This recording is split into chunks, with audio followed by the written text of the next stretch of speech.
to another edition of the Joy Business Special with me, Northern Akwa Hayford, and today we are talking trade.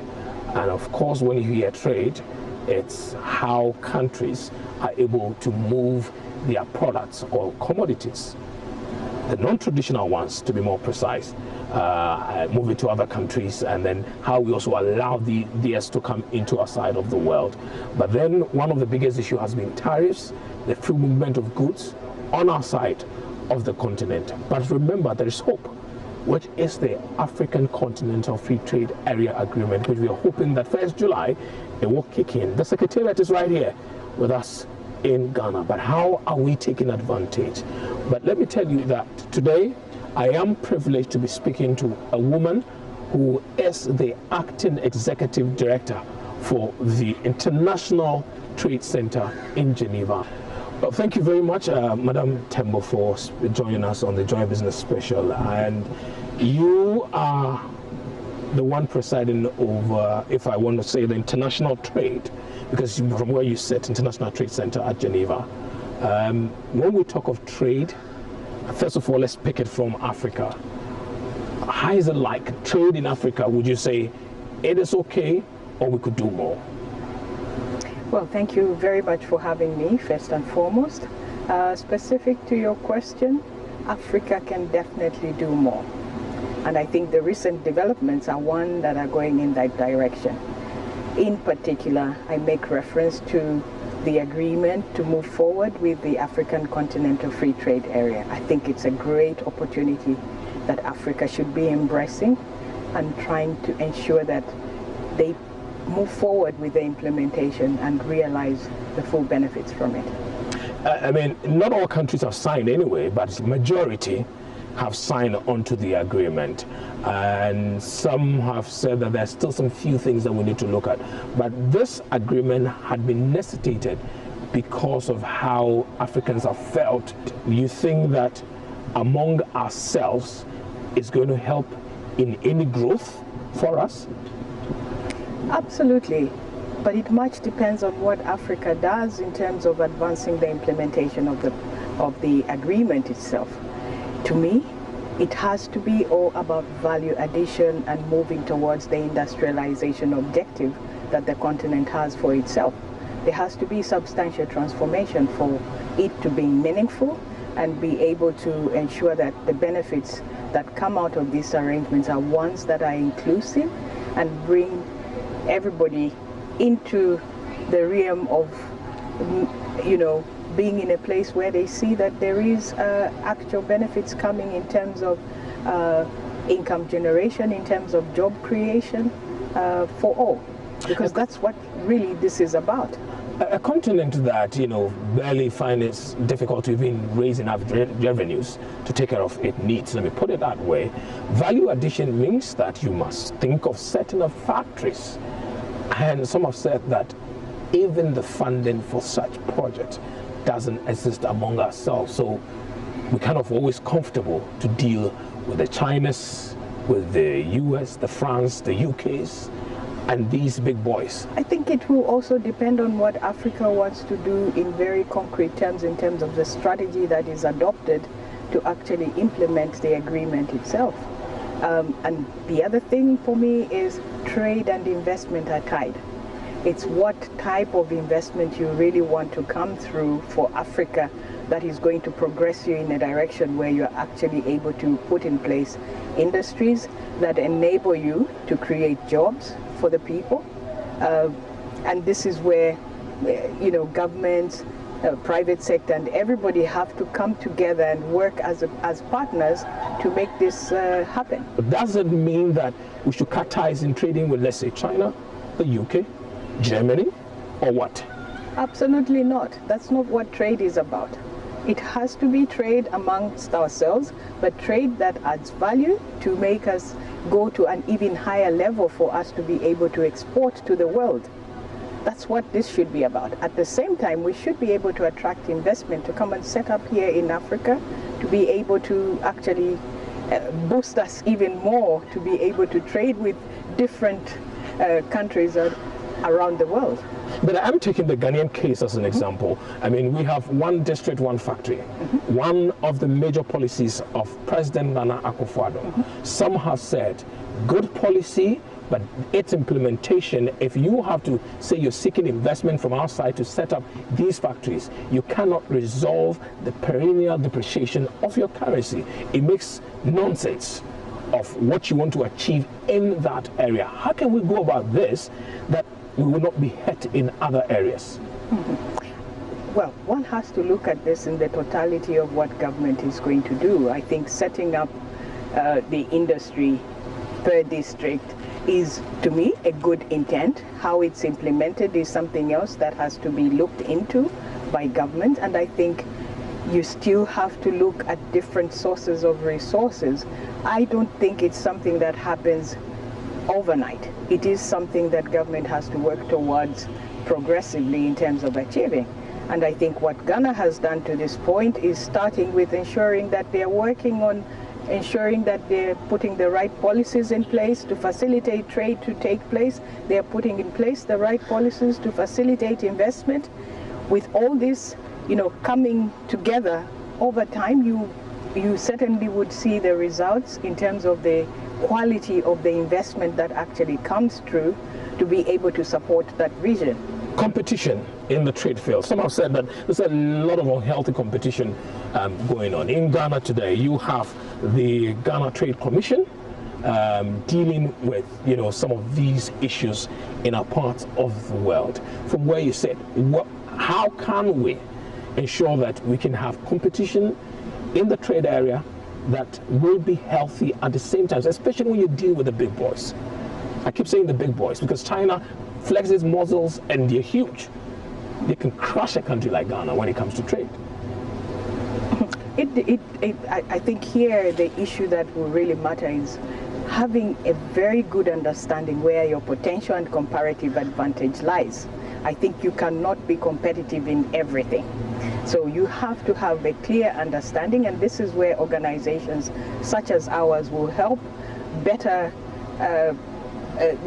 the country in better understanding its current situation and how it can be supported in terms of having very specific targeted interventions that progress you towards further enhancing the areas where you have the competitive advantage.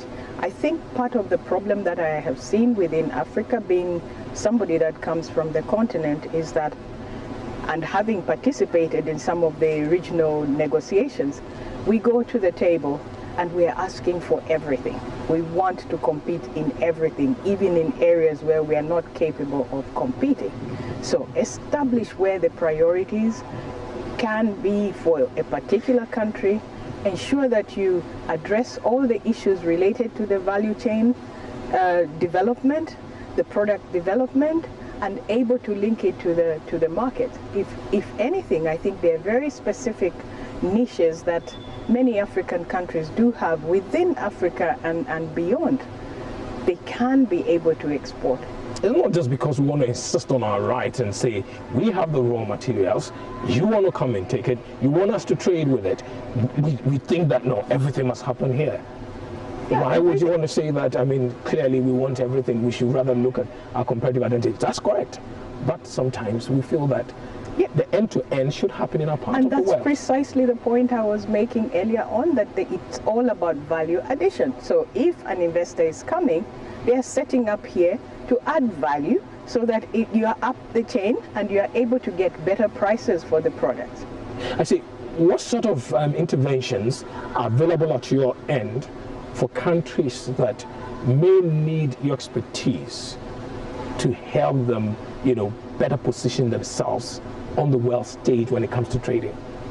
So a number of things that we can do, but obviously this we do in collaboration with many others. It has to be a broader intervention that is more comprehensive to have greater impact. What is it that we do as an organization? Our mandate is one that is confined to supporting micro, small and medium enterprises in terms of enhancing their competitiveness. Competitiveness meaning final objective is really to get them to export. In exporting, we believe they get better prices. Getting better prices, they're getting higher income, which generates obviously growth for the companies that we work with, but in turn, it also creates jobs for many, many people. So we will do a number of things. We will work with the countries to undertake the assessment. We will provide the tools that enable them to better understand their context. We also do work with countries in terms of creating an enabling environment for private sector to thrive. So we will work on putting in place institutional mechanisms that allow dialogue between the different stakeholders, private sector, public sector, non-state actors. But in all this, we also work towards removing some of the barriers to trade that are existing. So particularly the non-tariff measures, which oftentimes we tend to overlook, and yet they increasingly are the ones that are becoming even more important than the tariff reductions. If you look at where we are in terms of the tariffs across Africa or indeed beyond, most of the countries have duty-free, quota-free market access to the different markets. But among ourselves, we have imposed different types of barriers which are not really tariff in nature, which we have to address, because that's what raises the cost of doing business. And this is what we are really targeting in as far as the trade reforms, whether it relates to the policy or indeed addressing the non-tariff measures, is all about. Beyond that, we work on the product development, and we'll do this across the value chain. So we do a lot of work on the value chain. But we are very much ones that understand that for any intervention to be sustainable, we will have to ensure that the work is anchored in institutions that are able to service private sector, but institutions that also can undertake capacity building to better facilitate private sector in their own country. So we have an element of institutional strengthening, which is what we have been doing in the case of Ghana, working with GAPA. And as part of this, we are also looking to hosting a very big event which brings together CEOs of World Trade Promotion Organizations here in Ghana sometime in May. You're looking at sometime in May. Before we get into the event and why you want to have this event in Ghana, if it's been happening across the world and it's the first time coming to Ghana. I mean, when you look, you talked about the micro, small, medium enterprises. In Ghana, when you talk to them, their biggest challenge is access to credit. And so, from where you said, what has been the challenges of these people, and how are you helping to shape and address these ones that could help them propel themselves into the world stage? You're absolutely right. Access to finance is the #1 issue that is raised by all small players, and a large part of this goes to the fact that they are considered to be high risk. They don't have the ability, as perceived by the commercial financial institutions, they don't have the ability to be able to borrow and pay back. So what we are doing as an organization is working with others, because we're not a financial institution, but we work with other partners to try and find good solutions that enable access to resources for the small players. Here we have basically been doing a lot of work with women. What we have done is to partner with others. Recently we launched a fund which is known as the SDG 500 Fund, which brings together 6 agencies, and what we are trying to do is to bring together we are trying to bring together capital from public and private sector. The whole idea is to have a portion of it de-risked, so that the smaller players can actually have access to funding that comes from private sector. It is very much in its early stage, but we continue to do this. We have also been working with other partners that have provided small grants to the small players where this has been possible, but we're still looking at trying to find different options. What does ITC do in this context? We are in a position to work with them, with the private sector, to build their capacity to be able to present bankable proposals that can then be taken up by those that have the finances. We have, in the context of the Women Empowerment Initiative, partnered, for instance, in the case of Kenya with Barclays. Barclays had a facility that was available but was not being accessed because of most of the women didn't know how to prepare the proposal, didn't have financial records that people could look at and be able to attest to the fact that they are indeed in a position to be able to borrow. So we've worked on that side of things, but collaborating with the bank to make sure that women are having that access. Are we going to have that in Ghana? We are definitely looking at that option. We are working with GAPA, trying to see how this can be done in different ways. Of course, we have to take into account that each country may have its own specificities, and that is what you have to critically look at to make sure that you're finding solutions that are workable for each country. A lot of countries in Africa, especially in Ghana, we have complained a lot about how other nations have turned us into a dumping ground and are dumping substandard goods, and sometimes those that doesn't cut. How does your organization ensure that this doesn't happen if you have the powers, or if even you don't? How are you helping the nations to be able to deal with these kind of things?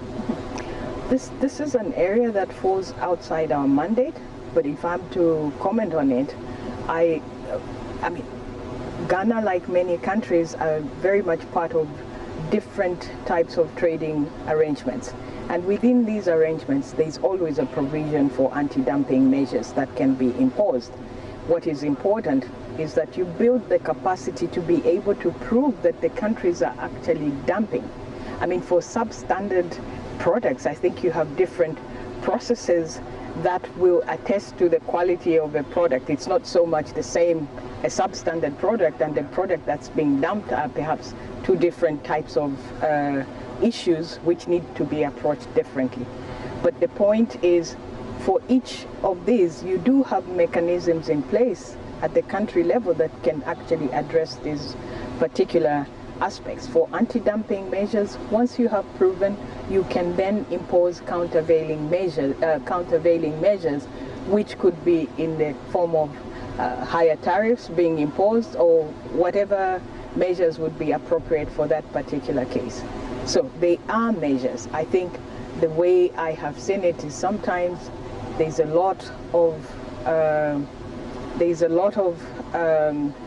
lot of concerns around anti-dumping, but proving this is what has sometimes been a challenge for the countries to be able to take the appropriate measures.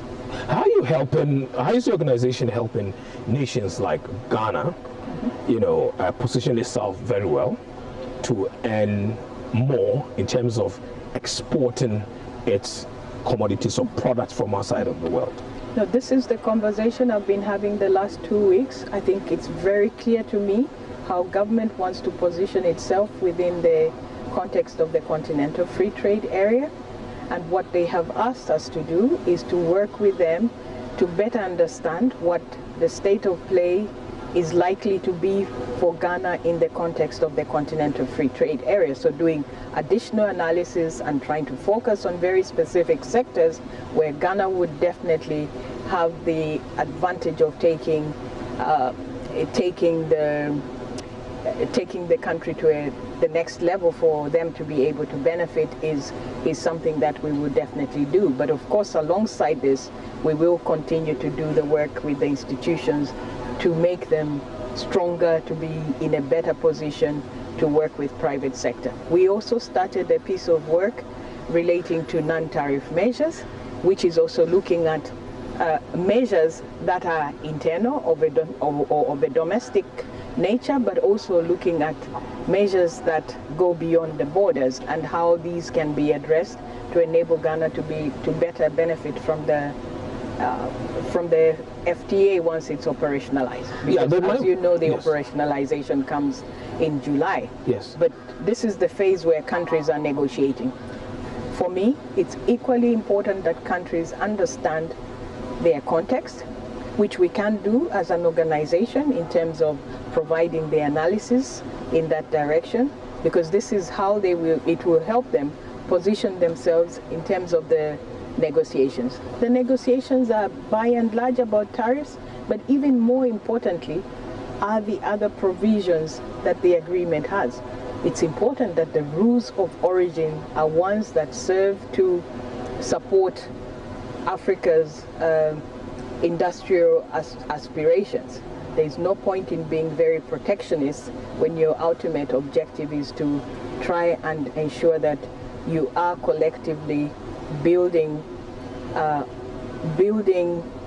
on production in a way that adds value and gives you more earnings as a continent. Yeah, I was just going to ask you on the issue of protectionism, and because in as much as we've signed an agreement that is not being implemented now, you've seen what happened in South Africa a while ago, where they said every Nigerian had to leave. If you're a foreigner, you needed to leave their country. You've seen Nigeria close borders with Benin, which has affected countries like Ghana, because we trade with them, and most of these products are taken through by land, using the land frontiers in terms of the borders from our side.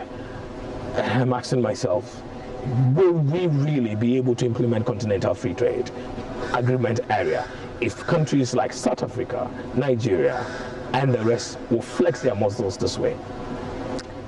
I think in responding to your question, one has to take into account that you have had certain things happening for a period of time. Effectively, what I mean there is that business has been conducted in a particular way. So naturally, you will have some concerns by those that have perhaps been very dominant in one way or another. And it will take time to evolve to a point where people are comfortable and are able to move in that direction. Does that mean that Africa should not advance the continental free trade area? I don't think so. I think this is the best option that we could have had. I have been in these negotiations myself before, and I never saw the level of political commitment that I have seen in the current circumstances. So the goodwill is there. How do you discuss the issues around operationalizing the continental free trade area in a manner that takes into account the concerns that the different member states are having? I think striking that balance is what will enable the process to move forward. But it would definitely be a progressive approach that will be required. You cannot achieve this overnight. I think that has to be understood. There will be some sensitivities, and it is my understanding that there have been some parameters set out in terms of those products that are considered to be sensitive. What will be important is that we see that, in moving the implementation forward, those that are not able to move forward with the implementation are subjected to some consequences of not moving forward. I think that's where part of the weakness, in my view, has been previously, that I, as a country, can work up today and just say, I've decided to increase my tariffs, and there are no repercussions. I still enjoy the duty-free, quota-free from others. So perhaps looking more closely at what would be the potential ramifications of one not coming through with the commitments. For those that go through, I think what will be good there is for people to see what it is that they're achieving. That in itself could be one way of giving encouragement to those that are lagging behind. But it is also important to recognize that there will be smaller players in all this who will need some hand-holding to move forward. If we look at how Europe did this, you will see that there was substantial support given to the smaller ones so that they could come up to a particular level. But it is